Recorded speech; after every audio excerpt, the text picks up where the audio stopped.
What were your thoughts on season 4? Yeah, good. I'm glad we're starting there because I have a lot of thoughts. So first thing is, I like the Mark because so far on the other seasons we haven't seen Invincible be invincible. And even though this season Mark has his ups and downs as always, because we're still watching someone struggle through to get to that point among Viltrumites, right? It's still very good to hatch those wins. And yes, he killed Conquest, right? He has now some big names under his belt. Yep. So it's really good to see that on Mark. Plus, all of the characters had some decent progression. Yes. Having the redemption arc with Nolan, it's so good. So that's something I'm going to actually touch on mostly here. So I'm someone who came from the comics. I actually read the comics back when I used to live in Ghana. And in the comics, around this time in the story, Nolan doesn't have a redemption. He more sees it almost like a soldier. Guys, we need to beat the Viltrumites. This is our goal. Whatever the case may be. Hate me if you want. We need to go fight them. But in the show, they really lean on this emotion with him.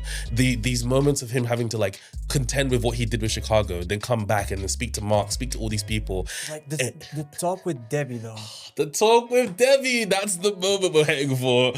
Because it not only shows Nolan's perspective on what he feels for Debbie, right? But it shows Debbie's emotional connection to Nolan and her grief and her anger and why she can't forgive him despite everything he did, or how much he regrets everything he did, right? Oscar-worthy performance.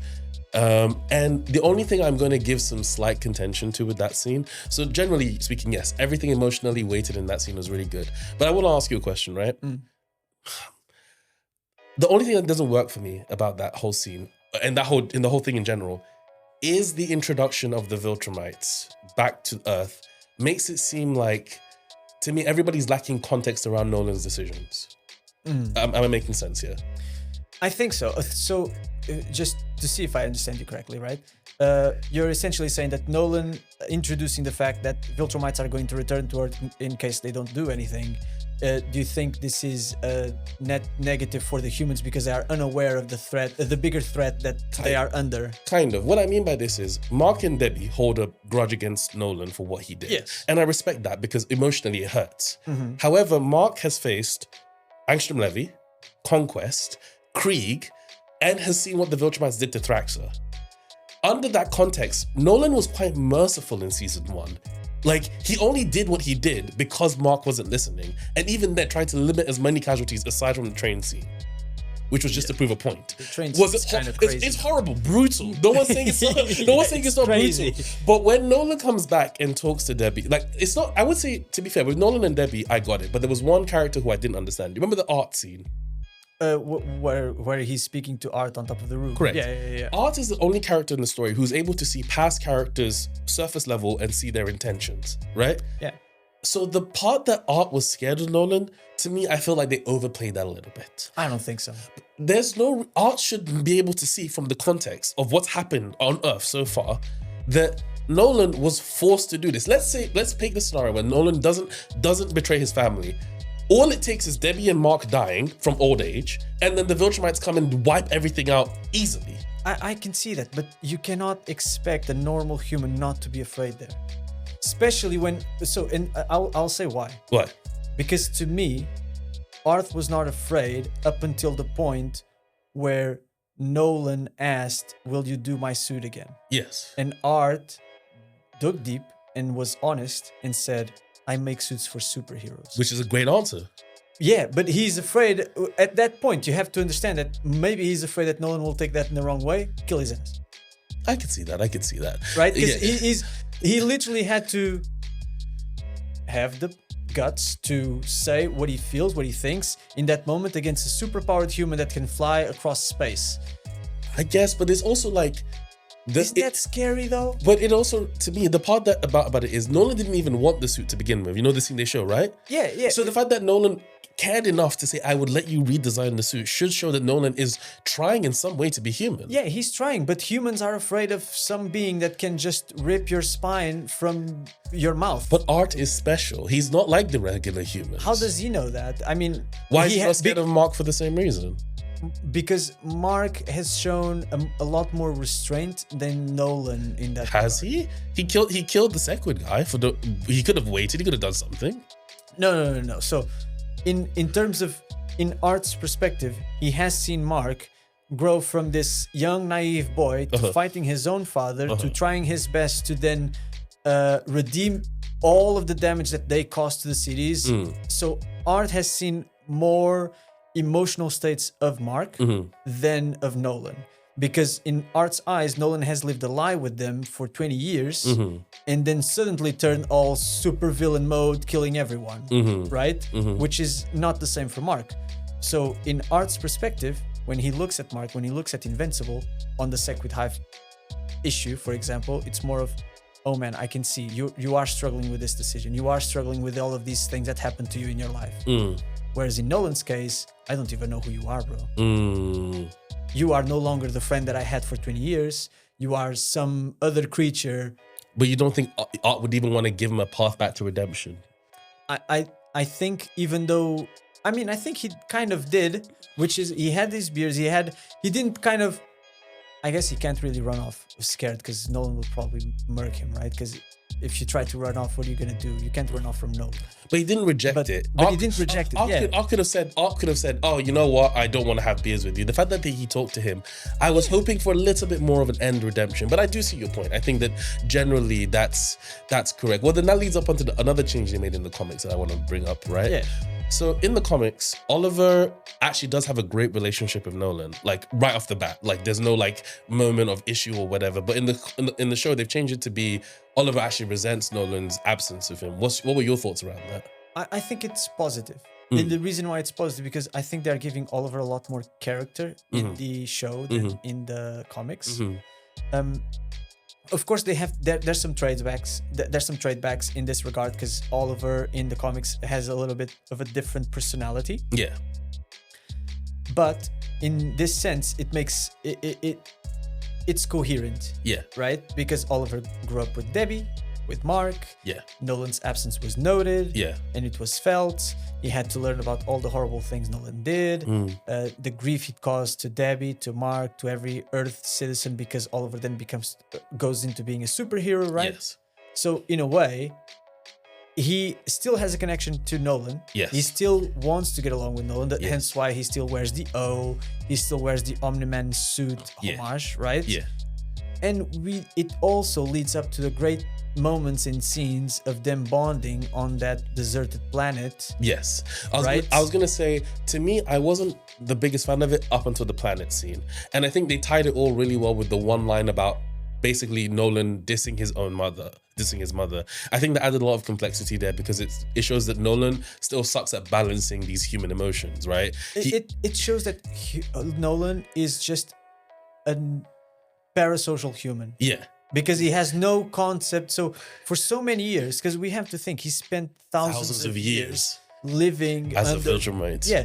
And you know where we can see this? When we get these flashbacks of Nolan fighting his own father and the whole scourge virus killing everyone, we can see glimpses of empathy in Nolan. It's beautiful. And it's the best addition the show did because none of that stuff is in the comics. But the fact that we get to see a young Nolan actually be one of the few Viltrumites that actually cared about other Viltrumites. And when we see those glimpses, and then we have to think, okay, so he had emotions. He had care for other Viltrumites. He had care for his own species. But then we have to think he lived under Thragg for so long. Yes. And Thragg is such a cold, ruthless leader at this point. Yes. That he probably had to suppress all of this for thousands of years. Thousands and thousands of years. So when he goes to Earth, even though he spends those 20 years were just a healing moment from thousands of years of him killing, repressing. Yeah, exactly. All of those emotions. So when he turns to Debbie, 20 years with you were enough to make me human. I'm not sure. I'm paraphrasing. No, it's pretty much correct. Yeah. Yeah. So when he says this, it's not wrong in a way because he's been repressing his emotions for so long that those 20 years kind of rekindled that fire under him. Yeah. And it reminded him what it is to care for other people, where it is, because the moment where he looks at his father as he's tossing him away out of the ship because it's a corpse now. Yeah, exactly. And you can see his face kind of empathizing with the lost, mourning his father Yeah. one last time, and it's just a glimpse of it. Yes, it's so good, and even things like his father sparing him during the initiation Yes. ceremony, Oh. like it's him even there, like, oh, I get to live because of this guy. I'm only here because of And this it man. also shows another layer to the Viltrumites, which I really like, which is even though the mother was very ruthless, right? Yeah.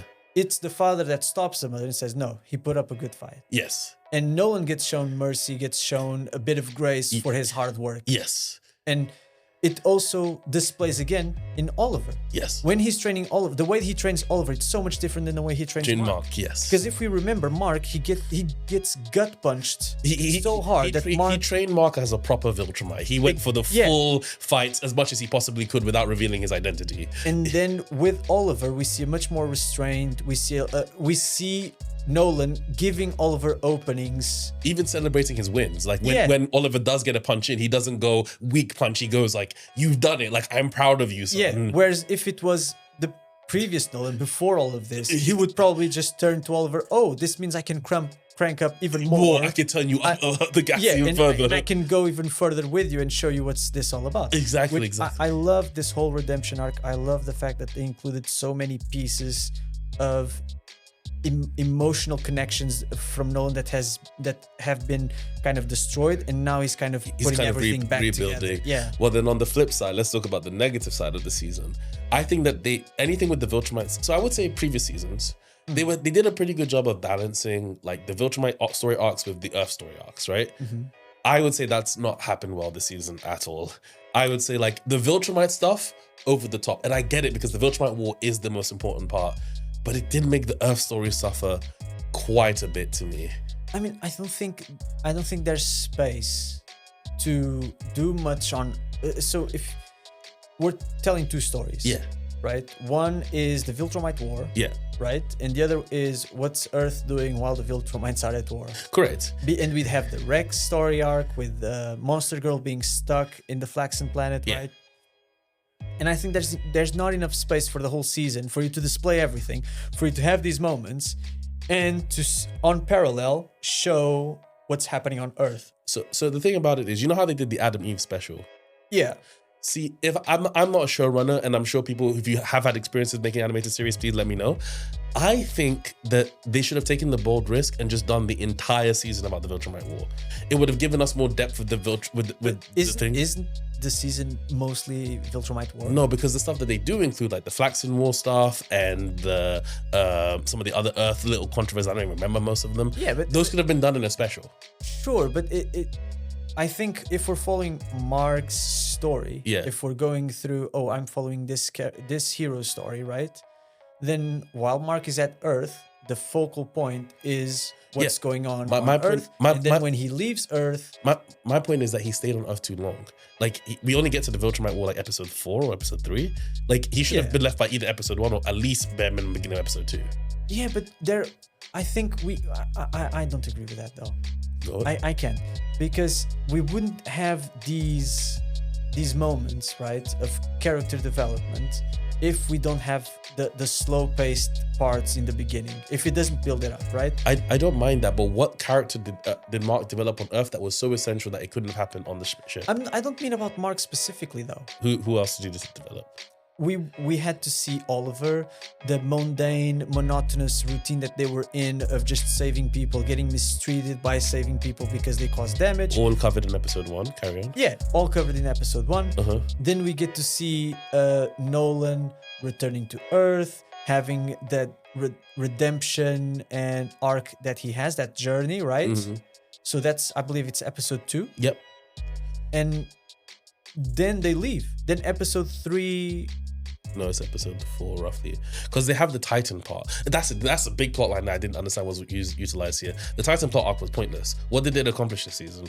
Yeah, I guess. Like, it's supposed to make Mark look like a hypocrite, or Titans more specifically look hypocrite. No, but we had so the beginning was also Mark struggling with the fact that he's now more prone to killing after killing Conquest.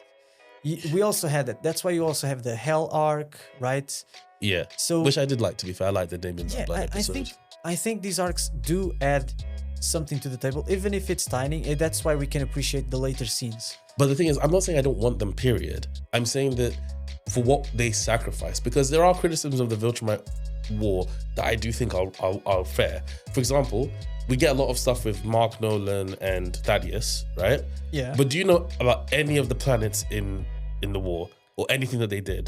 That is true. We have no clue what other planets are aligned Pretty with the much. coalition. We get In fact, we get a montage. We get a montage of them like taking back the planets, but honestly, I think they are picking their battles, right? They are picking their battles of what things are they going to prioritize to show and to animate for us to see. Correct, and I have empathy for plus that. the source material. I don't think the source material also shows the. No, it planets. does. So it does. It's not in crazy detail, but Yeah. but it's enough for you to get a sense of the scale of the war and how impactful it is and what the Viltrumites are doing. My thing with this is that like. The point I want to come across here and be very clear on is that all the stuff that happened, I want to see it. But either it could happen in a special where we got to see what happened on Earth while Mark was gone, right? Right. Or or like for example, the Dark Blood episode could have been a special in and of itself. It didn't have to be. So would you prefer if they release a special first before season 4? Yes. To show those things, And then we jump season 4. They focus season 4 purely on the war and giving us that sense of depth, right? Because you say this all the time about media, stakes. As much the stakes that happen within the Viltrumite War happen mostly because you care about Mark as a character. But did I really care whether the coalition won or lost? I was indifferent to it. It was like it is what it is because I didn't really get to spend time with them or really understand them. Yeah, that is true. There is a disconnect between what the coalition stands for. In fact, at some points, I do think Thaddeus, the leader of the coalition, it's almost as evil as the Viltrumites because he's advocating for genocide. Did you enjoy the podcast? Like and subscribe to step further beyond with us. We've got more coming your way. Make sure not to miss the next episode because we won't.